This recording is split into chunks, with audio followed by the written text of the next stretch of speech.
I want to welcome today to Shout Outdoor Lifestyle Magazine, PhilJoel. He's a New Zealand musician and former bass guitarist for the Christian rock band Newsboys. And he is also the contributor to a project called A New Heaven and a New Earth. Phil, thanks for being with us today. You're welcome. Thanks for having me, Brad. Tell us about this project being a tool to stimulate conversation about the environment. Well, the way I see it, there's sort of no better way to honor the creator than to look after his creation. And, first off, of course, we want to take care of one another and want to look after our fellow man. And then, of course, we sort of want to take a look at how best to do that. And we're all riding around on this same planet. And how do we look after this planet? And how we do that directly affects how we care for one another. So I think these conversations need to be had. We shouldn't shy away from them, because maybe some of these conversations have been hijacked by certain types. But we need to talk about, how can we be responsible with this beautiful planet that we've been given to ride around on. Yeah. Absolutely. Phil, you grew up in New Zealand. Describe some of your experiences there and maybe the nature experiences, the connecting with Earth that you had as a child then. Yeah, New Zealand's a beautiful, beautiful part of the world. We don't like to brag, Brad, but we think it's the most amazing place on the planet, and it is pretty incredible. After seeing a little of the rest of it,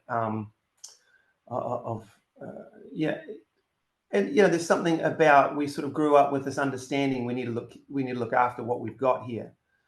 Maybe because tourism was a big thing, still is, and people come to see the beauty, and so we think, well, we better look after it. So lots of hiking, lots of sailing, lots of surfing, lots of snowboarding, all of that carry on was a part of growing up. And then coming to the United States, this is a big, beautiful country. It's huge, man. And it has a bit of everything. We've got so many resources here. But, the reality is the resources aren't finite. And I think maybe growing up in a small country, you realize, wow, okay, this is, we have to take care of this little corner of the earth that we have, because it's not that big. We don't have that much of it. We've got to look after it. And so, and I think so many people over here in the US now are really just coming into that understanding. Oh, this is really important. Obviously, there are lots of things going on on the planet. Humanitarian crises and all these kinds of things.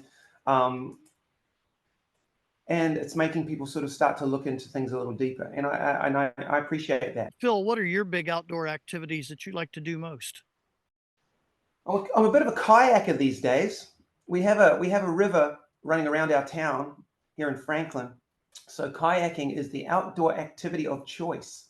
And actually, I moved to this town years and years ago because it was a little community, and to me, a walking community. So we kind of walk everywhere. We started a business just down the street, and so we walk to work, and we walk everywhere, which I think is pretty important. The United States is so big. It's easier to have a nice, it's like everyone wants to try and get away from their neighbors, but walking is just an important thing to be able to do, just to connect with the earth, connect with the outdoors, just fill your lungs with fresh air, all that good stuff. It just helps on every front. Yeah. So I want to ask you sort of a hypothetical. If you were to hang up your musician hat to no longer be a music minister, but instead be a earth minister, be that person that says, hey, instead of coming to the church sanctuary, the auditoriums to sing and worship, let's go outdoors and worship God out there. What would your role look like as that type of a minister? What would my role look like? I don't know. you know, gosh, we make a lot of noise, don't we? You know, and even being a musician, my job has been to make noise, create create vibrations with these things. Um, uh, and I think one of the greatest sounds out there on earth is the sound of silence. And getting out there in the woods, like where you are right now, um, taking off our shoes, getting our feet in the dirt. There's nothing quite like that. And connecting with God's beautiful creation connects us directly with Him as well. And so I think, yeah, you know, maybe I'd be leading the hike. I don't know, but maybe sometimes I think people, instead of maybe going to church on Sunday, maybe they could skip out and go for a hike with their family, see what happens there. Maybe pray out in the middle of the woods, or just connect with their creator on a different level, beyond the noise of worship, beyond the noise of words, beyond the noise of you know of all of it. Just getting out there and connecting with creation directly connects us with the creator. And it's something it might sound like we're trying to worship creation. That's not what we're doing. We're enjoying it, and enjoying this beautiful gift that we've been given. Yeah. So I don't know, Brad. I don't know if I'd have a role in that other than just lead the silent charge out into the woods. No, that's good, Phil, that you share that and to talk about enjoying creation. And I want to ask you, a lot of times people think they have to do something on a large level, but in fact, the smallest level, their family, is one of the best ways that they can be a role model and minister. Yeah. Well, our kids watch what we do. They want to know what obviously they want to know. They want a little bit of an idea of what tomorrow's like, and no one really knows, what's going to happen. Of course, tomorrow we're here right now. We need to take in what's happening here and enjoy this moment. Of course, yesterday's gone. Tomorrow we don't know what's going on, but our kids want to know. They want to see that we are being responsible with what we have, and that we are wanting to take care of what we've got as it pertains to the future, for our children, for our children's children. It's not anything to do with connecting to some sort of weird political agenda. It's just saying, hey, kids, let's look at, I care, I'm caring for the present, which I hope in turn cares for your future and your children's future. We want to make sure you have a clean planet to live on, and we want to take care of this wonderful creation that we've been given to steward well. Can you share a little bit about maybe some of the conversations that you've had as you've been a participant in this project? And also, what do you think are some of the conversations that you've not had yet, but you'd like to have, some of the deeper conversations that need to be happening in this subject area? It's been interesting. I've been able to meet a lot of new people that I didn't know existed. I think we find ourselves in our own sort of little worlds, and it's really nice to meet other people who are doing cool things around the planet, which is caring for the planet, and which in turn cares for the inhabitants of the planet. And so we've, through this project, it's brought a lot of people to the table: musicians, activists, environmentalists, all kinds of people who are just sort of doing their bit, um, and it's been a really educational journey, and really fun, and it sort of expanded my ideas about, okay, about our role here on the planet. And so those conversations, some of them are real big, heavy conversations. Some are just, just just small, sort of. But yeah, the big ones to come, gosh, I don't know what they are, but I know they've got to start with, how do we best love our neighbor, and how do we best care for this the gift that we've been given of a life to live on this wonderful planet. And I think caring for creation speaks so loudly to so many people. You know, my kids' generation, they want to know what things are going to be like down the line. Um, you know, and when they see so much doom and gloom, they're like, "What? How can we be a part of the solution and not the problem?" And I'm hoping that maybe we in the church, we people of faith, can sort of say, "Hey, let's start here. Let's start where we're at." And then just keep our eyes open and keep the conversation going. And I think when we start to open ourselves to this conversation, we will find ourselves being led, you know, and that's what I've found. I just feel like one thing leads to another, and to another conversation, and to another activity that I can maybe be involved in. I don't know. It's a big fun conversation to enter into. When it gets heavy and dark, that's when we step away from it, and because that God's not in that. That's my take on it, you know, and how to sort of navigate these things. Because a lot of people want to care and want to outwork the care that they feel, but they're not sure how to approach it for fear of even judgment. You know, like, oh, you're turning into a weird greeny hippie like this guy.